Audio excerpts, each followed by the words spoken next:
news this morning. Pensacola under a flash flood emergency with 10+ inches of rain just in the last few hours. Evacuations underway in at least one apartment complex in Pensacola.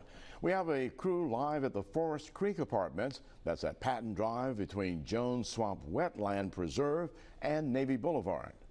And that's where Lee Peck is. And Lee, some mass evacuations there, power outages, thunder, lightning. It's been quite an overnight. It's been a crazy night, Sarah and Eric. At this hour, no rain, thankfully. That's a welcome sight. It's been raining all morning, probably quit within the last 45 minutes. But we have some daylight here, so I kind of want to move out the way and show you the situation that has caused this mess. If we can zoom in there, this is the apartment complex. All this water coming from a creek behind it. It continues to rise at this hour, even though the rain has stopped for the moment. But again, if we can go to that video from just a few hours ago at 2 a.m., that's about the time that we arrived. The rain was coming down. Emergency management, you had the Escambia County Fire Rescue, you also had the Sheriff's Office out here answering the calls for help that came in just before 1 a.m. The water was rising. It was rising quickly here at the apartment complex, overwhelming not only the parking lot, but the water getting up to the hoods of vehicles, in some cases towards the back of the complex. It came up to the first floor window. Those people needed to get out, and the first responders were here to help.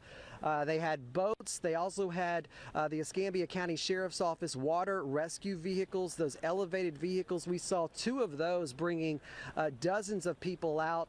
Again, we saw families, we saw children and infants in their pajamas carrying suitcases and, like Sarah said earlier, some cases plastic bags with their belongings. You can imagine they were probably asleep when the water started coming up and they had to get what they could to get out. This is not the first time that first responders have had to come out here for rising water, and they say it's been an extremely busy night. Take a listen. Yeah, we were actually monitoring this area over here because we do know it's very susceptible to flooding over here, and so our emergency management folks had made a couple of trips out and was monitoring it, and between someone coming out and checking it out, again, the residents started calling because water started rising pretty quickly. And anybody injured, or everybody's okay? No injuries, no transports from the scene out here.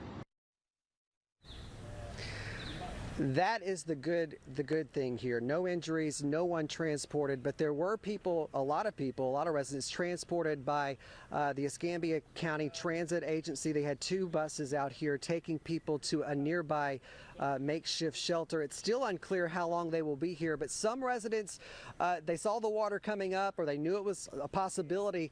They got their vehicles out and they parked them along the sidewalk up and down this road in front of the apartment complex. But the real situation, the real scenario here is if we get more rain, that's the problem. They've already received too much rain, and any more, well, this water really doesn't have anywhere to go. It's going to take a while to receive, and so if they get any more water, that's the real problem. It's still unclear, like I said, how long these people who depend on the shelter, how long they'll be here, because the water at this hour continues to rise up this inclined parking lot here. So guys, a scary situation. Fortunately, no one was injured. Nearly 150 residents at this apartment complex evacuated overnight. Very scary situation. Reporting live in Pensacola, Lee Peck. Now back to you.